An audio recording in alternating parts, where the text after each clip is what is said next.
بسم اللہ الرحمن الرحیم۔ ناظرین کرام، کرونا جیسی وبا جب پوری دنیا میں آئی ہے تو یقینی سی بات ہے اس نے بڑی مشکلات میں ڈال دیا ہے، اور اس کی وجہ سے آنے والی مصیبتوں اور پریشانیوں کا تو انکار نہیں کیا جا سکتا، لیکن یہ بھی ایک حقیقت ہے کہ اس نے ہمارے لیے سبق بھی بہت چھوڑے ہیں، ہمارے لیے سیکھنے کی بہت ساری چیزیں ہیں۔ جب کرونا آیا تو انسان کو اپنے رب کی یاد آئی، توبہ، استغفار، نمازیں، قرآن کی تلاوت، یہ سب کچھ انسان بڑے شوق سے کر رہا ہے۔ تو اگر کرونا نہ آتا تو میرا خیال ہے یہ صورتحال پیدا نہیں ہونی تھی۔ انسان کو انسانیت کی بڑی یاد آئی ہے۔ اب یہ انسان ایک دوسرے کی عزت اور احترام کی نگاہ سے اس کو دیکھتا ہے، اور یہی وجہ ہے کہ یہ بھائی بھی آپس میں مل بیٹھے ہیں اور رشتہ دار عزیز، اور یہاں تک کہ بعض بندے وہ تھے جو اپنے بچوں کو ٹائم نہیں دے سکتے تھے، لیکن آج وہ اپنے بچوں میں بیٹھے ہوئے ہیں۔ تو اس نے ہمارے لیے سیکھنے کی چیزیں بھی بہت چھوڑی ہیں کہ رشتہ کیا ہوتا ہے، اس کو نبھایا کیسے جاتا ہے، اور ان کے ساتھ حسن سلوک کیسے کیا جاتا ہے۔ کل تک جو لوگ پردے کی مخالفت کرتے تھے، کرونا جب سے آیا عورتیں تو عورتیں، مرد بھی اپنا منہ چھپا کے پھرتے ہیں۔ تو کہاں گئی وہ عورتیں جو کہتی تھی کہ میرا جسم میری مرضی، میں جیسے مرضی گھومو؟ بھائی اب نکلو نا باہر، اب تم بغیر پردے کے گھوم کے دکھاؤ۔ ثابت ہو گیا کہ یہ جسم اللہ کی امانت ہے اور اس پر مرضی بھی میرے اللہ کی چلے گی۔ اور یہاں تک کہ پھر گھر میں بھی بٹھا دیا ہے۔ اب جو آوارہ گھومنے والی تھیں، کوئی کام نہیں ہوتا تھا، کبھی بازاروں میں جاتی، کبھی پارکوں میں جاتی تھی، کبھی وہ کسی طرف، اب وہ گھر میں بیٹھی ہوئی ہیں۔ تو یہ کرونا سے ہمیں سبق بھی ملا ہے۔ اللہ کرے کہ یہ قوم یاد رکھے اور اس پر عمل پیرا بھی ہو جائے، پردہ بھی اور گھر میں بیٹھنا بھی۔ اب دیکھیں ڈاکٹروں نے اس بات پر، اور بالخصوص آپ چائنا میں دیکھیں، انہوں نے پابندی لگا دی ہے کہ آپ حرام جانور نہیں کھا سکتے۔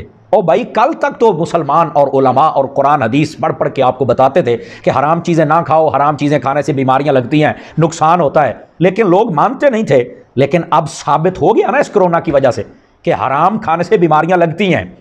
تو جو علماء چیخ چیخ کے باتیں بتا رہے تھے، کسی اور نے اس کی طرف توجہ نہیں کی، لیکن اس کرونا نے آ کے تمہیں سکھا دیا ہے۔ آج ثابت ہو گیا نا وہ دین سچا ہے جو محمد مصطفیٰ صلی اللہ علیہ وسلم لے کے آئے تھے۔ تو حلال کھائیے اور صحت بھی پائیے۔ اللہ تعالی ہم سب کو حلال کھانے کی توفیق عطا فرمائے۔ اور پھر یہ بھی ساتھ رکھیں، بار بار کہتے ہیں جی آپ ہاتھ دھوتے رہیں، آپ غسل کرتے رہیں، اور اپنے پاؤں کو دھوتے رہیں اور صابن سے دھوئیں، اور اس کے بعد سینیٹائزر استعمال کریں۔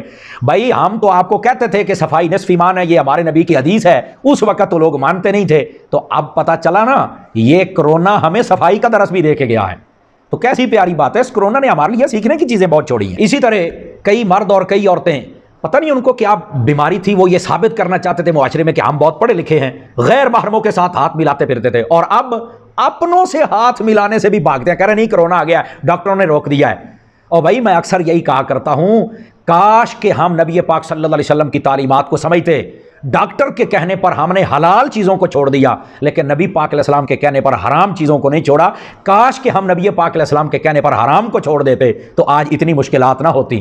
تو جو کل تک بڑے ہاتھ ملاتے تھے اور پاس بیٹھتے تھے، آج وہ گھر میں بھی دور دور بیٹھے ہوئے ہیں۔ اور پھر دیکھیں ہمارے معاشرے کے اندر جب شادیاں ہوتی تھیں، کتنا طوفان بدتمیزی کھڑا کیا جاتا تھا، کبھی مہندی کے نام پر، کبھی جناب بارات کے نام پر، اور کبھی ولیمے کے نام پر، پھر مختلف قسم کی رسمیں وہ منگنی سے شروع ہوتی تھیں، اور پتہ نہیں دعوتوں تک کہاں تک جا کے ان کا اختتام ہوتا تھا، اور اس پر ہزاروں نہیں لاکھوں روپے اڑائے جاتے تھے۔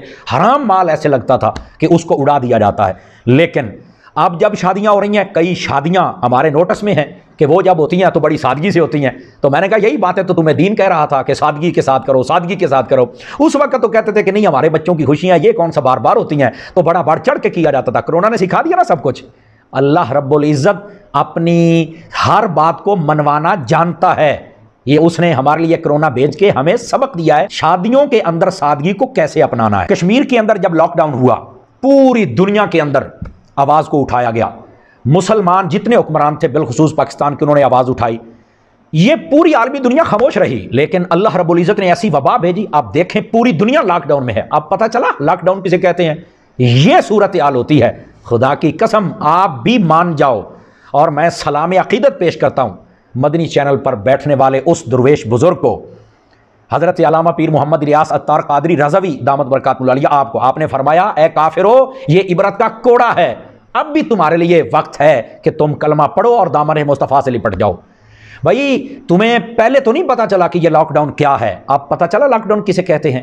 کشمیر کے بچے اور بچیوں کی اٹھنے والی آہیں تھیں جنہوں نے آج پوری دنیا کو اس صورتحال سے دوچار کر دیا ہے۔ کاش کہ اس وقت آواز اٹھائی ہوتی تو آج یہ صورتحال نہ دیکھنی پڑی۔ پتہ چل گیا نا، وہ جیسے قیامت کے دن اعلان ہوگا، اللہ فرمایا لمن الملک اليوم للہ الواحد القہار، کس کی ہے آج بادشاہی؟ پھر خود فرمائے گا رب کی ہے۔ خدا کی قسم رب کی ہی بادشاہی ہے اور وہی احکم الحاکمین ہے۔ اللہ تعالی ہم سب کو اپنے محبوب مکرم صلی اللہ علیہ وسلم سے سچی محبت کرنے کی توفیق عطا فرمائے اور اپنے دین کو سمجھنے کی توفیق عطا فرمائے، اور اس کورونا سے حاصل ہونے والے ان سبقوں کو ہم سب کو یاد رکھنے کی توفیق عطا